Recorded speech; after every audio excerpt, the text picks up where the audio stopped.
Slasher, blood Baat, violence, അതുപോലെ തന്നെ killing, ഈ ജോണറിലൊക്കെ ഉള്ള സിനിമകൾ എൻജോയ് ചെയ്യുന്ന ഒരാളാണ് നിങ്ങളെങ്കിൽ, പ്രൊവൈഡഡ് നിങ്ങൾ 18 വയസ്സിന് മേളിലുള്ള ഒരാള്, കൂടാതെ നിങ്ങൾ ഒരു ലോല ഹൃദയൻ കൂടിയല്ല എന്നുണ്ടെങ്കിൽ നിങ്ങൾക്ക് തിയേറ്ററിൽ പോയിട്ട് എൻജോയ് ചെയ്യാൻ പറ്റുന്ന നിഖിൽ നാഗേഷ് ഭട്ട് സംവിധാനം ചെയ്ത ഏറ്റവും പുതിയ സിനിമയാണ് കിൽ. ഈ സിനിമ ഞാൻ തിയേറ്ററിൽ നിന്ന് കണ്ടത് ശരിക്കും വണ്ടർ അടിച്ചു പോയി. കാരണം ഇത് ഒരു ഇന്ത്യൻ സിനിമ തന്നെയാണോ ഞാൻ ഈ കാണുന്നത് എന്ന് തോന്നി. പല സമയങ്ങളും നമ്മൾ കൊറിയൻ മൂവീസ് ഒക്കെ കാണുന്ന സമയത്ത് ഉണ്ടാവുന്ന ആ ഒരു ഹൈ ഉണ്ടല്ലോ, ഒരു വയലന്റ് മൂവീസ് ഒക്കെ കാണുന്ന ആ ഒരു സാധനം സിനിമ കാണുമ്പോൾ ഉടനീളം എനിക്ക് കിട്ടി. അപ്പൊ എനിക്കൊരു സംശയം തോന്നി, ഇതിന്റെ ആക്ഷൻ കോറിയോഗ്രാഫി ആരാണ് ചെയ്തിരിക്കുന്നത്? സിയോങ് എന്ന് പറഞ്ഞ ഒരു സൗത്ത് കൊറിയൻ ആക്ഷൻ കൊറിയോഗ്രാഫർ ആണ് ഇത് ചെയ്തിട്ടുള്ളത്. അതിന്റെ എല്ലാ ഗുണം ഈ സിനിമയിലുണ്ട്. ആദ്യം മുതൽ അവസാനം വരെ ഇടി മാത്രമല്ല, കുത്തല്, വെട്ടല്, ചോര ചീറ്റല്, ഒന്നും പറയാൻ പറ്റില്ല. നമ്മളൊരു പാവത്താനാണ്, അങ്ങനത്തെ ഒരു മൈൻഡ് സെറ്റ് ഉള്ള ഒരാളാണ് നിങ്ങളെങ്കിൽ ഈ സിനിമ തിയേറ്ററിൽ നിന്ന് കാണുമ്പോൾ അത്രക്കും ഒരു നെഗറ്റീവ് വൈബ് അടിക്കും. അത്ര ഒരു ഇന്റൻസ് ആയിട്ടുള്ള കില്ലിങ് പരിപാടികളൊക്കെ ഉള്ളൊരു പടമാണിത്. പെർഫോമൻസിന്റെ കാര്യത്തിലോട്ട് വരുമ്പോൾ ഏറ്റവും എടുത്തു പറയേണ്ട ഒരാള് ഇതിലെ പ്രൊട്ടഗോണിസ്റ്റ് ആയിട്ട് അഭിനയിച്ചിട്ടുള്ള ലക്ഷ്യ എന്ന് പറഞ്ഞ ആ ഒരു നടനാണ്. അദ്ദേഹം വളരെ മനോഹരമായിട്ടാണ് ആക്ഷൻ കൈകാര്യം ചെയ്തിട്ടുള്ളത്. അദ്ദേഹത്തിന് 28 വയസ്സാണ്. അയാൾ ഒരു NSG കമാൻഡർ ആയിട്ടാണ് സിനിമയിൽ വരുന്നത്. ആ ഒരു പ്ലോട്ട് എന്താണെന്ന് വെച്ചാൽ, ഒരു 2 സുഹൃത്തുക്കള്, NSG കമാൻഡർമാരായിട്ടുള്ള 2 സുഹൃത്തുക്കൾ ഒരു പ്രത്യേക സാഹചര്യത്തിൽ അവരുടെ അതിലൊരാളുടെ ലവറെ കാണാൻ വേണ്ടിയിട്ട് ഒരു ട്രെയിനിൽ വരികയാണ്.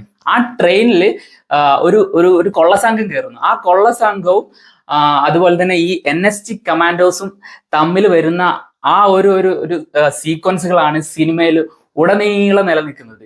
അതിന്റെ മെജോറിറ്റി ഓഫ് ദ പോർഷൻ പോട്ടെ, ഒരു 10 മിനിറ്റ് മാത്രമേ ഉണ്ടാവുള്ളൂ ഔട്ട് ഓഫ് ദി ട്രെയിൻ. ബാക്കി ഫുൾ പോർഷൻസ് നടക്കുന്നത് ട്രെയിനിന്റെ ഉള്ളിൽ തന്നെയാണ്.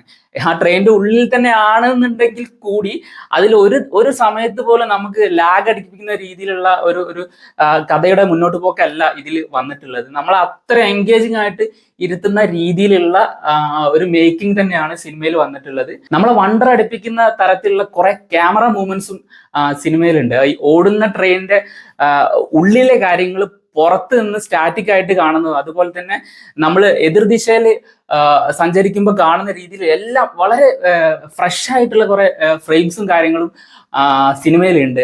അതിന്റെ കാര്യത്തിൽ കൂടി ആ ടെക്നിക്കൽ ബ്രില്യൻസ് കൂടി നമ്മൾ എടുത്തു പറയണം. മറ്റൊരു കാര്യം എന്താ വെച്ചാൽ, ഇതിൽ ഓരോ ഫ്രെയിം എടുക്കുമ്പോഴും എന്താ പറയാ, നമ്മൾ ഫ്ലഷും ബ്ലഡും കൂട്ടിക്കുഴച്ച് സാമ്പാർ പരുവത്തിലായിട്ടുള്ള കാര്യങ്ങളാണ് മൊത്തത്തിലുള്ളത്. എല്ലാ കോർണറിലും, റൂഫിലും, ഫ്ലോറിലും, അതുപോലെ തന്നെ ഓരോ ആൾക്കാരുടെ മുഖത്തും ശരീരത്തും എല്ലാം ബ്ലഡാണ്. ബ്ലഡിന്റെ കളിയാണ്, ബ്ലഡിൽ കുളിപ്പിച്ചിരിക്കുന്ന പരിപാടിയാണ്.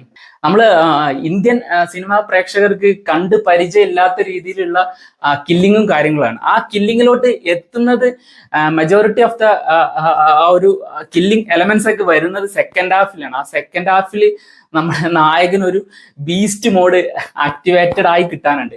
ആ ഒരു ബീസ്റ്റ് മോഡിലോട്ട് നായകനെ എത്തിക്കുന്ന ഒരു കഥാസാഹചര്യമൊക്കെ വളരെ സ്മൂത്ത് ആയിട്ടാണ് സിനിമയിലുള്ളത്. അത് മുഴച്ചു നിൽക്കുന്നില്ല. കാരണം ആക്ഷന് വേണ്ടി ആക്ഷൻ ചെയ്തതാണ് നമുക്ക് ഒരിക്കലും തോന്നാത്ത രീതിയിലാണ് ആ ഒരു സാഹചര്യത്തിലോട്ട് നായകനെ എത്തിക്കുന്നത്. ആ ബീസ്റ്റ് മോഡ് വൺസ് ആക്ടിവേറ്റഡ് ആയി കഴിഞ്ഞാൽ ആ നായകൻ കാണിക്കുന്ന ആ ഒരു പരിപാടികൾ എനിക്ക് ചില സമയത്ത് സിനിമ കണ്ടപ്പോൾ ഓൾഡ് ബോയ് കണ്ട ഒരു വൈബ് കിട്ടി. കാരണം ഓൾഡ് ബോയിൽ ചില ഏരിയയിലൊക്കെ വരുമ്പോൾ നമുക്ക് ഈ നായകൻ വില്ലനെക്കാട്ടിയും കൂടുതൽ ക്രൂരനായി പോകുന്നുണ്ടോ എന്നൊരു സംശയം തോന്നില്ലേ? ആ ഒരു സാധനം നമ്മുടെ ഈ സിനിമയിലും ആ ക്ലൈമാക്സിനോട് അടുപ്പിച്ചുള്ള ഭാഗങ്ങളൊക്കെ ഒരുപാട് സ്ഥലത്ത് കിട്ടിയിട്ടുണ്ട്. അത്രക്കും മാരക ഫൈറ്റും കില്ലിങ്ങും സ്ലാഷിങ്ങും ഒക്കെയാണ്. ആ ചോരയുടെ മൊത്തം മയമാണ് ആ ക്ലൈമാക്സ് സീനിനോടൊക്കെ അടുപ്പിക്കുന്ന സമയത്ത്. പിന്നെ മറ്റൊരു പെർഫോമർ പറയുകയാണെങ്കിൽ ഇതിലെ നായിക തന്നെയാണ്. നായിക വളരെ സുന്ദരിയായിട്ടുള്ള ഒരു പെൺകുട്ടിയാണ്. സാധാരണ കരൺ ജോഹർ പ്രൊഡക്ഷനിലൊക്കെ വരുന്ന പോലത്തെ ഒരു നായികയല്ല. അവർക്ക് സൗന്ദര്യം കാണിക്കൽ മാത്രമല്ല സിനിമയിൽ ഉണ്ടായിരുന്നത്. ഈ സിനിമയുടെ ഒരു പ്രധാന കഥാതന്തു നായികമായിട്ട് ചുറ്റിപ്പറ്റി വരുന്ന ഒരു ഇൻസിഡന്റ് ആണ്. അത് കാണുമ്പോൾ നമുക്ക് അത്രയും മനോഹരമായിട്ടാണ് ആ സ്ക്രീനിൽ അത് എടുത്തു വെച്ചിരിക്കുന്നതെന്ന് തോന്നുന്നു. ആ നായിക അവരുടെ റോള് അതിമനോഹരമായിട്ട് ആക്ട് ചെയ്തിട്ടുണ്ട്. ആ ആക്ടിങ് കൊണ്ട് തന്നെയാണ് ആ സിനിമയിൽ നമ്മൾ ഇറങ്ങുന്നത്. ആ നായകന്റെ സൈഡിൽ നിന്നിട്ട് ഇവരെല്ലാം ഇടിച്ച് പറപ്പിക്കുന്ന ആ ഒരു മൈൻഡ് സെറ്റിലോട്ട് നമ്മൾ കൂടി ചെല്ലുന്നത്. പിന്നെ ഏറ്റവും കൂടുതൽ വണ്ടർ അടിച്ച ഒരു ഒരു ഒരു പെർഫോമറാണ് നമ്മുടെ രാഘവ് ജുവൽ. ഒരുപാട് റിയാലിറ്റി ഷോസിലും ഡാൻസ് മൊമെന്റ്സിലൊക്കെ നമ്മൾ ടി വിയിലും അല്ലാണ്ടൊക്കെ രാഘവ് ജുവലിന്റെ പെർഫോമൻസ് കണ്ടിട്ടുണ്ട്, ലൈവ് പെർഫോമൻസ് കണ്ടിട്ടുണ്ട്. അദ്ദേഹം ഒരു സ്റ്റാൻഡപ്പ് കൊമേഡിയൻ ഒക്കെ ആയിട്ട് ഉള്ള ഒരു ടാലന്റ് ഉള്ള വ്യക്തിയാണെന്ന് നമുക്കറിയാം.